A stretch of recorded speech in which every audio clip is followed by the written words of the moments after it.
VIP hair color shampoo. Hair natural color பக்கா. நடந்து முடிந்த சட்டமன்ற தேர்தலில் முடிந்து ஆட்சி மாற்றம் ஏற்பட்டு இன்றைக்கு திராவிட முன்னேற்ற கழகத்துடைய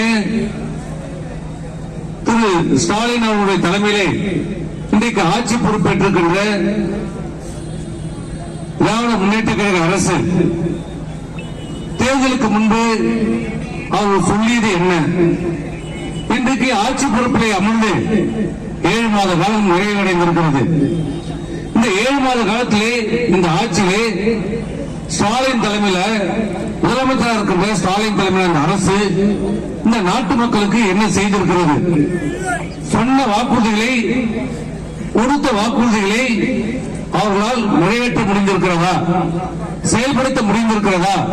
செயல்படுத்துவதற்கான முயற்சிகளை எடுத்திருக்கிறார்களா என்பதை நாம் சிந்தித்து பார்க்க வேண்டும். சொன்னதை ஏன் செய்யவில்லை? சொல்லப்படுகிறது, கேள்விப்படுகிறோம். ஆனால் உண்மையிலே இன்றைக்கு தமிழ்நாடு அரசை யார் வழி நடத்துகிறார்கள் என்பதே ஒரு மிகப்பெரிய ஒரு கேள்விக்குறியாக இருக்கிறது. அவர் வரார், காலையில வரார், காலையில வேட்டி கட்டி வர்றார், 10 மணிக்கு பேண்ட் போட்டு வர்றாரு, 12 மணிக்கு போய் சாப்பிடுறாரு, 3 மணிக்கு திருப்பி பேண்ட் போட்டு வர்றாரு, 2 இடத்துல போட்டோ எடுக்கிறாங்க, 2 இடத்துல ஷூட்டிங் நடத்துறாங்க, பேப்பர்ல வருது, டிவில வருது. இதுதான் நாம் தினந்தோறும்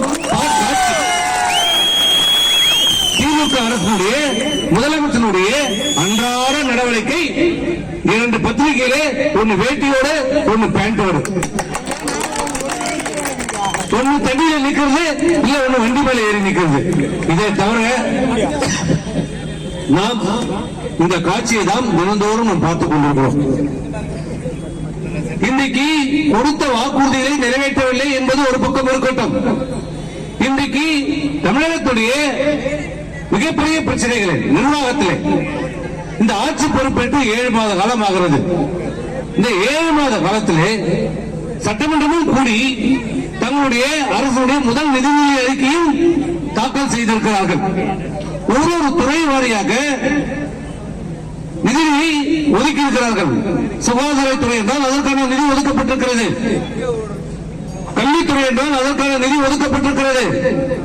காவல்துறை என்றால் அதற்கான நிதி ஒதுக்கப்பட்டிருக்கிறது. உள்ளாட்சித்துறை என்றால் அதற்கான நிதி ஒதுக்கப்பட்டிருக்கிறது. மசோதா நிறைவேற்றப்பட்டிருக்கிறது. இப்படி பொதுப்பணித்துறை, நெடுஞ்சாலைத்துறை என்று இருக்கின்ற அனைத்து துறைக்கும் நிதிகள் ஒதுக்கப்பட்டு என்னென்ன பணிகள் எடுத்துக் கொள்ளப்படும், என்னென்ன பணிகள் செய்யப்படும், இந்த புதிய திட்டங்கள் நிறைவேற்றப்படும், விழுப்புரத்தில் இந்த நகரத்திலே சாலை அமைக்கப்படும், மேம்பாலம் அமைக்கப்படும், கல்லூரிகள் திறக்கப்படும் என்று அறிவிக்கப்பட்டது. குறிப்பாக ஒரு உதாரணத்துக்கு சொல்ல வேண்டும் என்றால், இந்த சட்டமன்றத்திலே முதலமைச்சர் ஸ்டாலின் தலைமையிலான அந்த சட்டமன்றத்திலே கல்வித்துறையிலே ஒரு அறிக்கை விட்டார்கள். உயர்கல்வித்துறையிலே இங்க இருக்கிறார் நம்ம ஊரை சேர்ந்தவர், உயர்கல்வித்துறை அமைச்சர் சொன்னார், 10 அரசு கலைக்கல்லூரிகள் இந்த ஆண்டே தொடக்கப்படும் என்று இந்த ஆண்டினுடைய 2021-22 நிதிநிலை அறிக்கையிலே சொல்லப்பட்டது. 2021 நிதிநிலை அறிக்கையிலே சொல்லப்பட்டது. ஆனால் இன்றைக்கு அடுத்த சட்டமன்றம் கூடுவதற்கான தேதியும் அறிவிக்கப்பட்டுவிட்டது. ஜனவரி 5, 2022 அடுத்த சட்டமன்ற கூட்டம் நடைபெறுகிறது. அது ஒரு 5 நாட்கள் நடைபெறும். அதற்கு பிறகு ஆளுநரை முடிந்தவுடனே ஒரு 7 நாளிலே அடுத்த ஆண்டுக்கான 2022-23க்கான நிதிநிலை அறிக்கை அறிவிக்கப்பட்டிருக்கிறது, தாக்கல் செய்யப்பட்டிருக்கிறது. ஆனால் இன்று வரை அந்த 10 கல்லூரிகள் திறக்கப்பட்டது என்றால் இல்லை. என்ன பண்ணுறாங்க? அரசாணை போட்டிருக்கிறார்கள், கல்லூரிகள் திறக்கப்படும். ஆனால் எப்போது திறக்கப்படும்? அடுத்த ஆண்டு 22-23 தான் திறக்கப்படும் என்று இன்றைக்கு சொல்லப்பட்டிருக்கிறது. ஆனால் தமிழக அரசாங்கத்திலே நிதி இல்லை, பணம் இல்லை, மனம் இல்லை. ஆனால் அறநிலைத்துறை சார்பில் அந்த கோயிலுக்கு செல்கின்ற பக்தர்கள் கொடுத்த காணிக்கையிலே இந்த நிதியை எடுத்து ஒரு முதலமைச்சராக இருக்கின்ற திரு மு.க. ஸ்டாலின் அவருடைய சொந்த தொகுதி குளத்தூர் தொகுதியிலே ஒரு கலைக்கல்லூரி கூட ஆரம்பிப்பதற்கு வக்கில்லாத தமிழக அரசுடைய நிதியிலே ஒரு கலைக்கல்லூரியை ஒரு முதலமைச்சராக இருக்கின்ற தன்னுடைய தொகுதிக்கு ஒரு கலைக்கல்லூரியை ஆரம்பிக்கிறதுக்கு வக்கில்லாத துப்பில்லாத ஒரு முதலமைச்சர் திருக்கோயிலே போடப்பட்டு அந்த நன்கொடை பணத்தை எடுத்து தன்னுடைய தொகுதியிலே குளத்தூர் தொகுதியிலே ஒரு கல்லூரியை இந்த ஆண்டு தொடங்கியிருக்கிறார். இதுதான் இவருடைய நிர்வாகத்துடைய திறமை. நான் சொந்த தொகுதிக்கே ஒரு கல்லூரியை கொண்டு வருவதற்கு வக்கு இல்ல. இந்த நாட்டு மக்களை எப்படி காப்பாற்ற போறார்? தயவுசெய்து சிந்தித்து பார்க்கணும். இதுதான் இப்படிதான் இந்த 7 மாத காலமாக இந்த ஆட்சி பொறுப்பேற்று திராவிட முன்னேற்ற கழகம் ஆட்சி பொறுப்பேற்ற பிறகு இந்த 7 மாத காலமாக தமிழகத்திலே எங்கேயாவது எந்த இடத்திலேயாவது எந்த துறைக்கு கொடுத்தாரு? பள்ளியில் படித்துக் கொண்டு கொரோனால பாதிக்கப்பட்டிருக்கின்ற அந்த பள்ளி மாணவர்களுக்கு பள்ளி கட்டணம் கட்ட முடியாமல் இருக்கின்ற ஏழை எளிய பெற்றோர்களுக்கு உதவி செய்வதற்காக ஏதாவது நிதி ஒதுக்கி இருக்கிறாரா? இல்ல இந்த வெள்ளத்தில் பாதிக்கப்பட்டிருக்கின்ற அந்த விவசாய பெருமக்களுக்கு அந்த நிதி வழங்குவதற்காக ஏதாவது உதவிகள் கொடுத்து நிதி வழங்கியிருக்கிறாரா? இல்லை. கொரோனால பாதிக்கப்பட்டிருக்கிற இறந்திருக்கிற அந்த பாதிப்பை அடைந்திருக்கிற குடும்பத்திற்கு தான் எதிர்கட்சியாக இருக்கின்ற போது கொரோனாவிலே இறந்தவர்களுக்கு 1 கோடி ரூபாய் தர வேண்டும் என்று மிகப்பெரிய மனிதாபிமானத்தோடு சொன்ன அந்த ஸ்டாலின் எங்கே கொடுத்தாரா? உச்ச நீதிமன்றம் உத்தரவிட்டிருக்கிறது. இறந்தவர்கள் அனைவருக்கும் 50,000 ரூபாய் தர வேண்டும். அதை பற்றி தெரியாதவர்களுக்கு அந்த பத்திரிகையிலே தினசரி பத்திரிகையிலே விளம்பரம் கொடுக்க வேண்டும். அனைத்து பத்திரிகைகளும் விளம்பரம் கொடுக்க வேண்டும். இந்தந்த முறை இந்தந்த வழிமுறையிலே நாங்கள் அனைத்து கொரோனாவால் பாதிக்கப்பட்டு இறந்தவர்களுக்கு அரசாங்கம் 50,000 ரூபாய் நிதி வழங்குகிறது என்பதை விளம்பரப்படுத்தி அவர் அனைவருக்கும் தருவதை உறுதி செய்ய வேண்டும் என்று உச்சநீதிமன்றம் ஒதுக்கப்பட்டிருக்கிறது. அரசாணை வெளியிடப்பட்டிருக்கிறது. 39 கோடி ரூபாய். இன்னொரு முக்கியமான பணி என்ன? மதுரையிலே கருணாநிதி பெயரிலே நூலகம் அமைப்பதற்கு நிதி ஒதுக்கப்பட்டிருக்கிறது. இந்த 2 பணியை தவிர எந்த மூலதன பணிகளுக்காவது இந்த அரசு நிதி ஒதுக்கி இருக்கிறதா? சொல்லும். அதுக்கு 2,000 கோடி, இதுக்கு 500 கோடி, அதுக்கு 1000 கோடி என்று சொல்வார்கள். ஆனால் எங்கே அந்த இடத்திலாவது நிதி ஒதுக்கப்பட்டு பணிகள் தொடங்கப்பட்டு ஒப்பந்தப்படப்பட்டு பணி எடுக்கப்பட்டு தொடங்கி இருக்கிறதா? சொல்லுங்க. நாங்கள் கொண்டு வந்தால் நிறைவேற்றப்பட்ட கொண்டு வந்த திட்டங்களை தான் உங்களால் இந்த வரைக்கும் நடைமுறைக்கு செயல்படுத்த முடிகிறது. உங்களால் ஒரு திட்டத்தை நிறைவேற்றுவதற்கு வக்கில்லாத அரசு, துப்பில்லாத அரசு, வெடியாமூஞ்சி அரசு, பத்தல வெடியில அவங்களுக்கு பணம். இன்னைக்கு என்ன இந்த அரசு? ஒரே தாரக மந்திரம், ஒரே கோஷம். Commission commission commission 10%, 5%, 20%. இதை தவிர்த்து வேற எதுவுமே இல்லை. எது எடுத்தா பணம். இன்னைக்கு அதிகாரிகள் சுதந்திரமாக செயல்பட முடியவில்லை. இந்த அரசு யாரால வந்தது? அரசு மக்கள் ஓட்டு போட்டாங்களா? ஸ்டாலின் முதலமைச்சராக வர வேண்டும் என்று விரும்பி இந்த மக்கள் வாக்களித்தார்களா? நமக்கும் அவர்களுக்கும் உள்ள வித்தியாசம் வெறும் 13 லட்சம் வாக்குகள் தான். 3% வாக்குகள் தான். 1.5% மாறினா இன்னைக்கு காட்சி வேற. இன்னைக்கு இந்த மக்கள் இவ்வளவு அவசரப்பட்டிருக்க மாட்டாங்க. இந்த வெள்ளத்திலையும் இந்த கொரோனாவிலும் உள்ள பாதிப்புகளை இந்த அரசு சந்தித்திருக்க முடியாது. கேட்காமலே வாரி வழங்கிய அரசு அம்மாவுடைய அரசு. இன்னைக்கு கேட்டாலும் எட்டி வதிக்கிற அரசு திமுக அரசு, ஸ்டாலினுடைய அரசு. இன்னைக்கு யாருடைய தயவுலே இன்னைக்கு ஆளுகின்ற அரசு திமுக அரசு கடமைப்பட்டவர்கள். அவர் யாருக்கு கடமைப்பட்டிருக்கிறார்கள்? தமிழ்நாட்டுடைய அரசு ஊழியர்களுக்கு கடமைப்பட்டிருக்கிறார்கள். அவருடைய வாக்குகளை பற்றி இன்னைக்கு ஆட்சியிலே அமர்ந்திருக்கின்ற திமுக ஸ்டாலினுடைய அரசு, இந்த வெடியாமூஞ்சி அரசு இன்னைக்கு அந்த அரசு ஊழியர்களை அச்சுறுத்துகிறது, மிரட்டுகிறது, தற்கொலைக்கு தூண்டுகிறது. யாரும் நிம்மதியாக பணிகளை இன்னைக்கு அரசு ஊழியர்கள் செய்ய முடியவில்லை. IAS அதிகாரி போன்ற உயர்ந்த பொறுப்புள்ள இந்தியன் ஃபாரஸ்ட் சர்வீஸ் 35 ஆண்டு காலம் பணியாற்றிய அந்த வெங்கடாச்சலம் என்ற உயர் அதிகாரி இன்னைக்கு தற்கொலைக்கு தூண்டப்பட்டிருக்கிறார். தற்கொலை தூண்டியது யார்? இந்த அரசு. எங்களுக்கு கிடைத்த தகவல் என்னவென்றால், அவர் தற்கொலைக்கு முன்பாக திமுகவிலே இன்றைக்கு அமைச்சராக இருக்கின்ற ஒருவன் அவர் செல்போனிலே அவர்கள் தொடர்பு கொண்டிருக்கிறார், பேசியிருக்கிறார். என்ன பேசியிருக்கிறார்? 10 கோடி ரூபாய் எனக்கு தாருங்கள், உங்கள் மீது இருக்கிற அனைத்து வழக்குகளையும் நான் முடித்து வைக்கிறேன் என்று பேசப்பட்டதாக சொல்லப்படுகிறது. அதை இந்த திமுக அரசு மூடி மறைத்துக் கொண்டிருக்கிறது, வெளியே சொல்லவில்லை. நீங்கள் சொல்ல வேண்டும், இல்லை என்றால் நாங்கள் சொல்ல வைப்போம். யார் என்ற அந்த அமைச்சர் என்பதை நாங்கள் சொல்லுவோம். நம்ம வட மாவட்டத்தை சேர்ந்த அமைச்சர் தான். வட மாவட்டத்தை சேர்ந்த ஒரு அமைச்சர் தற்கொலைக்கு முன்பு அந்த வெங்கடாஜலம் என்கிற அந்த உயர் அதிகாரிக்கு பேசியிருக்கிறார், எனக்கு 10 கோடி ரூபாயை தாருங்கள் என்று. ஏன் சொல்லல? கமிஷனர் சொன்னாரு, நாங்கள் சொல்லுறோம் என்று. அதற்கு பிறகுதான் அவர் தற்கொலை முடிவுக்கு சென்றிருக்கிறார், தற்கொலை செய்திருக்கிறார். அதற்கும் அவர் பேசியதற்கும் இதற்கும் என்ன சம்பந்தம்? விசாரித்தாரா? இந்த காவல்துறை விசாரித்ததா? அது மட்டுமில்ல, திருநெல்வேலியிலே ராதாபுரத்திலே பணியாற்றிக் கொண்டிருக்கின்ற ஒன்றியத்தில் இருக்கிற இன்ஜினியர், உங்களுக்கு எல்லாம் தெரியும், ஒன்றியத்தில் நடக்கிற அனைத்து வேலைக்கும் அவர் தான் பொறுப்பு. அவர் கையெழுத்து போட்டாதான் பில்லு கிடைக்கும், இல்ல பில்லு வராது. அப்படி பணியாற்றிக் கொண்டிருந்த, நேர்மையாக பணியாற்றிக் கொண்டிருந்த ஒரு அந்த பொறியாளரை ஒன்றிய பொறியாளர் மிரட்டப்படுகிறார். திமுக நிர்வாகி, திமுக தேர்ந்தெடுக்கப்பட்ட உள்ளூர் உள்ளாட்சி அமைப்பு பிரதிநிதிகள், ஒன்றிய செயலர், மாவட்ட செயலர்கள் அவரை மிரட்டுகிறார்கள்.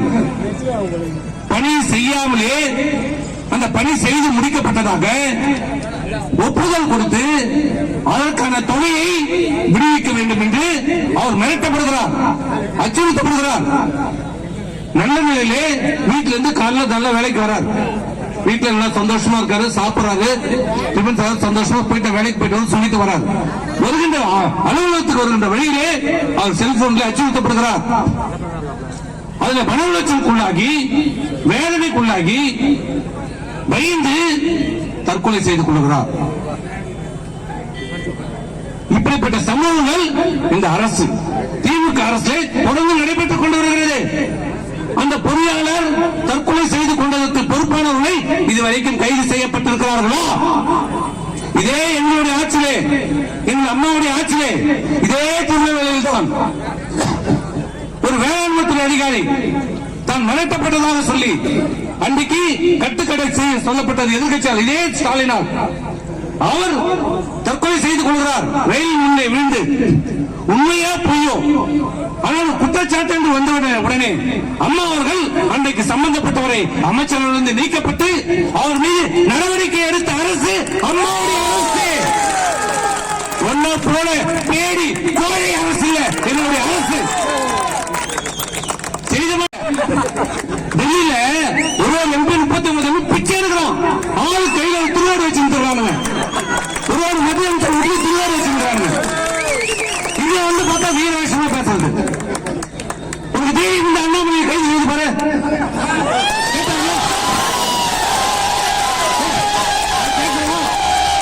ஒரு மாரிதாஸ் இந்த அரசின் மீது குற்றச்சாட்டை வைக்கிறார், அவதூறு பரப்புகிறார் என்று சொல்லி அந்த மாரிதாஸை கைது செய்கிற இருக்கிற தைரியம் இன்னைக்கு பாரதிய ஜனதா கட்சியுடைய மாநில தலைவர், அவர் ஒரு முன்னாள் காவல்துறை அதிகாரி, அவர் கேட்கிறார், இந்த டிஜிபி பார்த்து கேட்கிறார், டிஜிபி கேட்கிறார், உனக்கு கொடுக்கப்பட்டிருக்கிற பணி என்ன?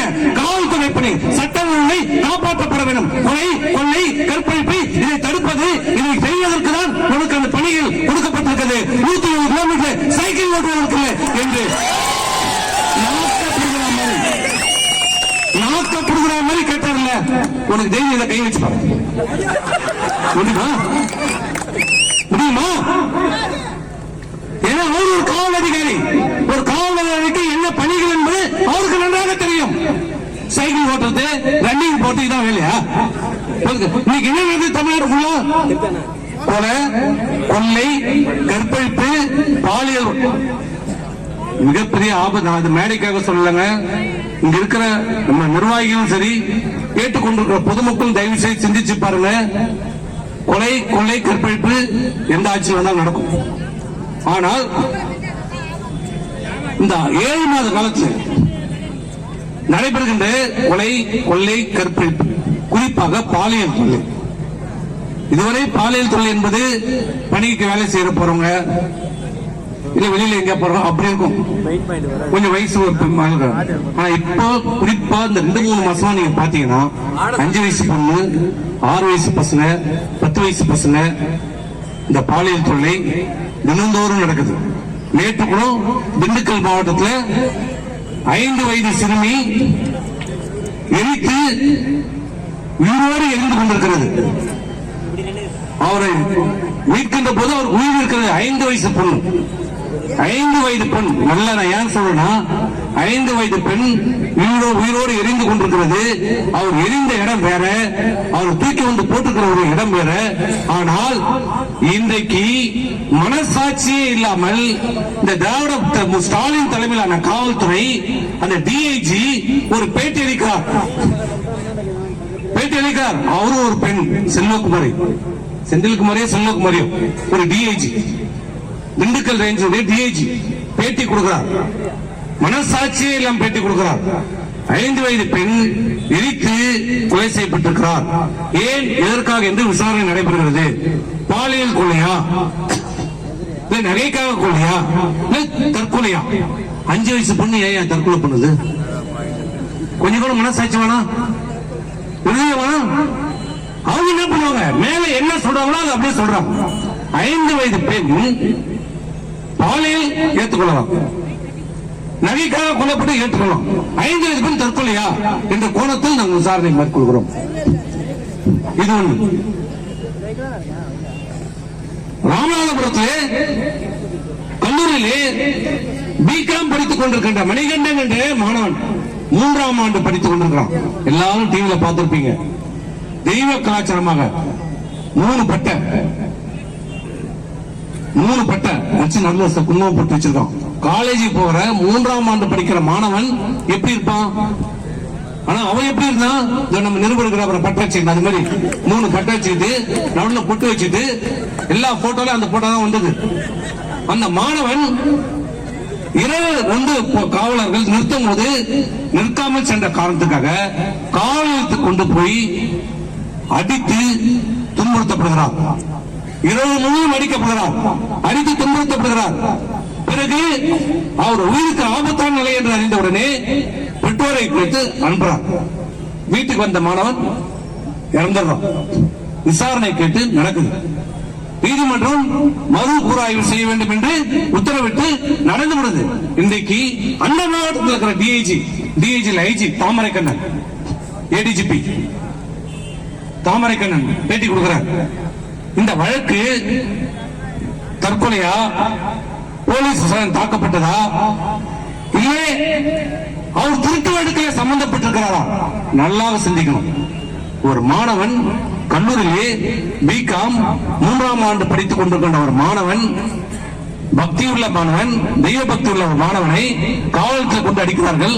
அதற்கு அந்த ஏடிஜிபி சொல்லுகிறார், அவர் அந்த வாகனத்தை பைக் திருட்டு வழக்கில் சம்பந்தப்பட்டிருக்கிறார் என்பது கோணத்திலும் நாங்கள் விசாரிக்கிறோம்.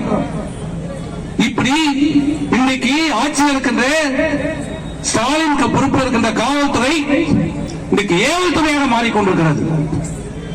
காவல்துறையை தன் கோபாலபுரத்தினுடைய அடிமையாக இன்றைக்கு மாற்றிக் கொண்டிருக்கிறார், அடியாட்களாக இன்றைக்கு மாற்றியிருக்கிறார். மனசாட்சியே இல்லாமல் இன்றைக்கு காவல்துறை அதிகாரிகள் இன்றைக்கு பேட்டி கொடுத்துக் கொண்டிருக்கிறார்கள். இன்றைக்கு இந்த ஆட்சி பொறுப்பேற்று 2 நாட்கள் முன்னாடி நியூஸ்ல ஒரு செய்தி போட்டோம் வந்தது. இந்த ஆட்சி பொறுப்பேற்ற இந்த 7 மாத காலத்தில் தமிழ்நாட்டுடைய முதலமைச்சர், இந்த விடியாமூஞ்சி அரசுடைய முதலமைச்சராக இருக்கிற ஸ்டாலின் தலைமையிலான அவர் கட்டுப்பாட்டில் இருக்கின்ற காவல்துறை தமிழகத்திலே நடந்திருக்கின்ற கொலைகள், 7 மாதத்தில் நடந்த கொலை 528. எத்தனை? 7 மாதத்தில் நடந்திருக்கிற கொலை போலீஸுடைய காவல்துறை ஆவணத்தில் இருக்கின்ற, இது ஆவணத்தில் இருக்கிற கணக்கு மட்டும்தான், மட்டும் கிட்டத்தட்ட 528 கொலைகள். கணக்கில் வராத கொலைகள் 1000 கணக்கு. எப்படி கொரோனால இங்க செத்தது 2 பேர்னா செத்தது 10 பேர்னா காட்டுறது ஒருத்தவன். திமுக அரசு 7 வருஷத்துல அப்படிதான். இந்த அளவுக்கு இன்னைக்கு சட்டம் ஒழுங்கு சீரழிந்திருக்கிறது. இப்ப புதிய ட்ரெண்ட் ஒண்ணு உருவாயிருக்குது. இன்னதான் அம்மா கொலை பண்ணுவாங்க, இல்ல பையன் கொலை பண்ணுவான், இல்ல அப்பா. இப்ப என்னன்னா வீட்டுல நோட்டை விடுறோம். எல்லாரும் எச்சரிக்கையா இருந்துக்குங்க.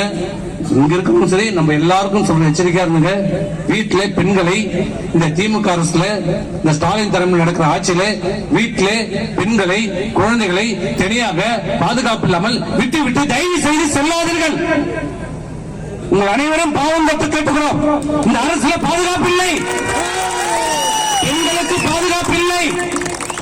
அவர் முதிய பெண்களாக இருந்தாலும் சரி, முதிர்ந்த கண்ணிகளாக இருந்தாலும் சரி, 5 வயது குழந்தையாக பெண் குழந்தையாக இருந்தாலும் சரி, யாருக்கும் பாதுகாப்பு இல்லை. உயிருக்கு பாதுகாப்பு இல்லை, அவருடைய கற்புக்கு பாதுகாப்பு இல்லை இந்த திமுக அரசிலே. நானும் கதை சொல்லல. நம்ம விழுப்புரம் மாவட்டம் கண்டமுகத்திலே நடந்தது. தாய் மகள் இருவரும் கொலை செய்யப்பட்டார்கள். என்ன சொன்னாங்க? முதல்ல முகமூடி கொலைக்காரர்கள் சொன்னாங்க. இது நடந்து கொண்டிருக்கும் போதே மறுநாளே ராமநாதபுரத்திலே தாயும் மகளும் எரித்து கொலை செய்யப்படுகிறார்கள். கண்டமுகத்திலே தாய் மகள் கொலை, முகமூடி கொலைன்னு சொன்னாங்க. ராமநாதபுரத்திலே தாய் மகள் கொலை, எரித்து கொலை. அதை பாடி வாங்க மட்டும் எங்க போராட்டம் பண்ணிட்டு இருந்தாங்க. என்ன நடந்தது? முகமூடி கொலைன்னாங்க. பிரச்சனை வந்த உடனே டக்குன்னு திருநெல்வேலியில் எவனோ ஒருத்தன் போய் பிடிச்சு வந்து அவன் திருட்டு வழக்கு கேஸ் போடுவாங்களே, நம்ம ஏதாவது திருட்டு கேஸ் கம்ப்ளைண்ட் கொடுத்தோம்னா என்ன பண்ணுவோம்? உண்மையான தவறு முடிய மாட்டாங்க. எவனோ ஒருத்தன் காஞ்சி தலை எவனோ ஒருத்த மாட்டான். அந்த பெல் அடிக்காம போடுவேன், டபுள்ஸ் பண்ணுவேன், லைட் இல்லாம பண்ணுவேன். அவனை பிடிச்சி இந்த அவன் பேர்ல ஒரு கேஸ், எவனோ ஒரு ஸ்டேட்டை பெருத்தி அவங்ககிட்ட 5 பவுன் வாங்கி வந்து வச்சு உங்கள்கிட்ட கணக்கு முடிச்சுவாங்க. இதான் அது மாதிரி நமக்கு தெரியாதா? உடனே முடிச்சிட்டோம் அந்த வழக்கு. முகமூடி கொள்ளைன்னு சொல்லி 10 நாள் ஆச்சு, அதை பத்தி பேச்சே இல்லை. 2 நாள் கழிச்சு திருக்கோயிலூர்ல முகமூடி கொள்ளை மீண்டும். இன்னைக்கு விழுப்புரம் மாவட்டம் கொலைக்களமாக மாறிவிட்டது. கொள்ளைக்காரர்களுடைய கூடாரமாக மாறி இருக்கிறது விழுப்புரம் கள்ளக்குறிச்சி மாவட்டம். ஆகவே தயவு செய்து சொல்லுகிறேன், இந்த நாட்டு மக்களுக்கு சொல்லுகிறேன், பெண் குழந்தைகளை வைத்திருக்கிறவர்கள் பெண்களுக்கும் ஆயாவுக்கும் சேர்த்துதான். திமுக காரனும் கண்ணெல்லாம் தெரியாது, புடவை மட்டும்தான் தெரியும். திமுக ஆட்சியில புடவை மட்டும்தான் தெரியும், வயசுலாம் தெரியாது. ஆகவே ஜாக்கிரதையா இருங்க. தினமலர்ல அந்த கூடுதல் அடிஷனல் பேப்பர் ஒன்று போடுவாங்க, அதுல பாப்பேன். ஏன்னா அதில் தான் வரும், அந்த பகுதிக்கு போனாங்க, இந்த பகுதி விசிட் போனாங்க, அதே பாப்பேன். எங்கேயாவது ஒரு இடத்துல பொன்முடி படம் வருதான். நானும் பார்த்து சலிச்சு ரசி போன விட்டேன். வந்தாரு, எப்படா வந்தார்னா வெள்ளம் போய் தண்ணெல்லாம் போய் 1 வாரம் கழிச்சு கண்டபகத்துல நிதி கொடுக்க இது சுய உதவி கொடுக்க எங்க போனார். எங்கேயும் போன. ஒரு மந்திரி பரோட்டா வைக்கிறார், ஒரு மந்திரி வீட்லயே இருக்கிறார். இது இங்க இல்ல, தமிழ்நாட்டில் இருக்கிற எல்லா மந்திரிக்கும் இதான் வேலை. ஏன் காரணம்னா அவங்களுக்கு நிர்வாக திறமை இல்லைன்னு அர்த்தம் இல்ல. அவரும் பல முறை அமைச்சரா இருந்தவர், அவருக்கு தெரியும், எல்லாம் தெரியும். ஆனால் செயல்படுவதற்கு யாருக்கும் அனுமதி இல்லை. எந்த அமைச்சருக்கும் பேருக்கு தான் அமைச்சர், பேருக்கு தான் உயர்கல்வித்துறை அமைச்சர், சுகாதாரத்துறை அமைச்சர், அறநிலைத்துறை அமைச்சர், பேர் தான். ஆனா ஒரே ஒரு அமைச்சருக்கு மட்டும் வேலை இருக்கு. எந்த அமைச்சருக்கும் வேலை இல்ல, ஒரு அமைச்சருக்கு மட்டும் வேலை இருக்கு. யாருன்னா அவர்தான் ஆவா வேலை, ஏவா வேலை, விடிய முடிஞ்ச வேலை தான். வேலை இன்னொரு வேலைன்னு கேக்குறியா? வசூல் ராஜா. இன்னைக்கு திமுக அரசுடைய வசூல் ராஜா கண்டக்டர், அவன் தான். அவர் தொழில் அதான். ஒரு காலத்துல கண்டக்டர் வந்து வசூல் பண்ணவர், இப்ப தமிழ்நாட்டுடைய கண்டக்டரா இருக்கிறார். ஸ்டாலினுக்கு கண்டக்டரா இருந்துட்டு இல்லாட்டி வசூல் பண்றதுதான் அவர் வேலை. அந்த ஒருத்தருக்கு தான் வேலை. அதோட அந்த ஒரு வேலையை மட்டும்தான் செய்யணும். அவன் 20 கோடி தருவான் வாங்க, அவன் 100 கோடி தருவான் வாங்க. போஸ்ட்மேன் வேலை பார்க்கறாரு, அவள்தான். வேற எந்த அமைச்சருக்கும் யாருக்கும் எந்த வேலையும் இல்லை. மைல் வரும், கையெழுத்து போடும். கோடிட்ட இடத்துல நிரப்பு. அமைச்சர்களுக்கு தான் வேலை. கோடிட்ட இடத்தில் நிரப்பு. ஏன் என்னன்னு நீ கேட்க கூடாது. சொன்னாலும் போச்சு, நீ கதை முடிஞ்சது. யாருக்கும் மேல அப்ப யார்தான் இந்த அரசு? ஸ்டாலினும் இல்லைன்றீங்க, அமைச்சர்களும் போலன்றீங்க, அப்ப யார்தான் நடத்துறாங்க? இது உலகத்துக்கே தெரியும். இன்னைக்கு இந்த அரசை வழிநடத்துவது யார்? ஸ்டாலினுடைய துணையார். இரண்டாவது உலக முக ஆணழக உதயநிதி. மூணாவது மருமகன் சபரீஷ். இந்த 3 பேர் தான் இன்றைக்கு இந்த அரசு 33 அமைச்சரோ 32 அமைச்சரோ எல்லா அதிகாரமும் அவரோட தான் குவிந்திருக்கிறது. அவர் சொன்னால்தான் எல்லாம் என்ன பண்ற. என்னதான் இந்த எம்எல்ஏ இந்த மத்தியில எல்லாம் திமுக அமைச்சர்கள் கிடையாது, அடிமைகள். அடிமை வேலை செய்யறாங்க. எங்களை பார்த்து சொன்னோம், நாங்க பிஜேபி பூஜை தூக்குறோம். அடிமன் அட மானம் கட்டவங்களா? அடிமனா நீங்க தான்டா அடிமன். நான் கேக்குறேன், இங்க இருக்கிற அமைச்சர் ஒருத்தரை கேக்குறேன், உனக்கு தைரியம் இருந்தா நீ நேரடியா வா, இந்த துறையின் சார்பாக நான் இந்த முடிவை எடுத்திருக்கிறேன், இதை செயல்படுத்த போகிறேன், இதை நிதி ஒதுக்கிறேன், ஒரு நாள் தைரியமா இருந்தா சொல்ல முடியுது பாரு. ஒரு அமைச்சர் சொல்ல பார்ப்போம். எல்லாம் போறோம். ஸ்டாலினுக்கு வணக்கம் வைக்கிறதுக்கு முன்னாடி நேரா போறோம், உதயநிதி ஸ்டாலினை பாக்குறோம், இப்படி போறோம், இப்படி போறோம். விட்டா என்ன பிரச்சனை பண்ணுவாங்க? மாநில பசங்க நீங்க எங்களை சொல்றீங்க. இப்படிப்பட்ட அரசுக்கு தான் இன்னைக்கு ஓட்டு போட்டு தேர்ந்தெடுத்திருக்கோம். 7 மாசத்திலே இந்த நிலைமை. என்ன சொன்ன? தேர்தலில் கொடுத்த வாக்குறுதி ஏதாவது நிறைவேற்றப்பட்டிருக்கிறதா? 525 வாக்குறுதி கொடுத்த நிறைவேற்றினாரா?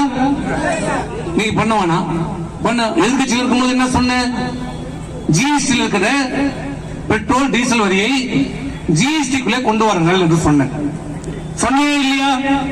உன் வாய் தானே, உன் பக்கத்து வீடு அழகில் வாய் இல்லையா? உன் வாய் தானே, சொன்னியே இல்லையா? தேர்தல் என்ன வாக்குறுதி கொடுத்த? ஆட்சிக்கு வந்தால் பெட்ரோல் விலையை 5 ரூபாய் குறைப்பேன், டீசல் விலையை 4 ரூபாய் குறைப்பேன். பண்ணியா? பெட்ரோலை மட்டும் 3 ரூபாய் குறைச்ச, டீசல் ஏண்டா குறைக்கலன்னா வாயே திறக்கல. ஆனால் இன்னைக்கு மத்திய அரசாங்கம் என்ன பண்ணுச்சு? 10 ரூபாய் குறைச்சிருக்கு. 10 ரூபாய் குறைச்சது.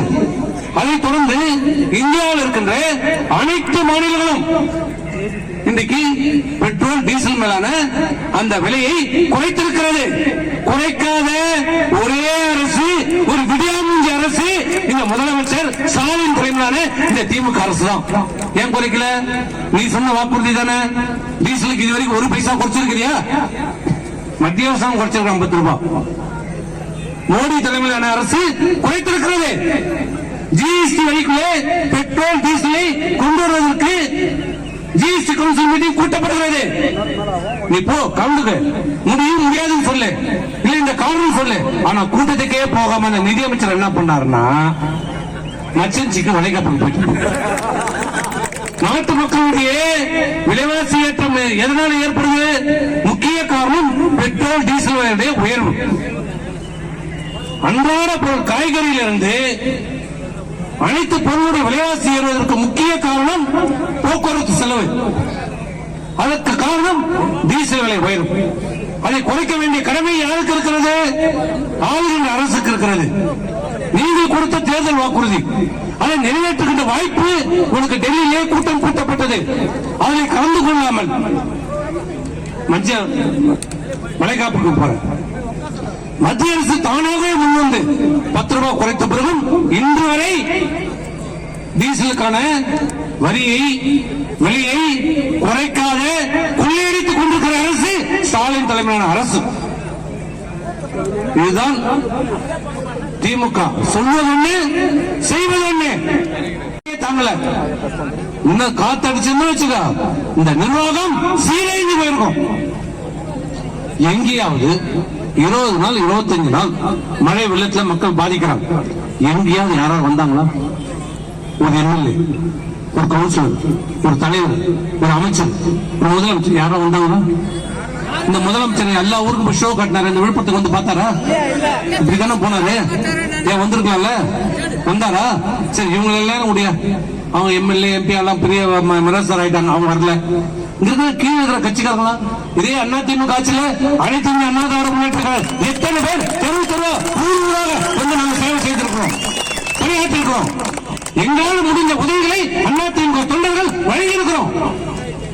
எங்க முடிஞ்ச எங்க சக்திக்கு முடிஞ்ச உதவிகளை நாங்கள் செய்திருக்கிறோம்.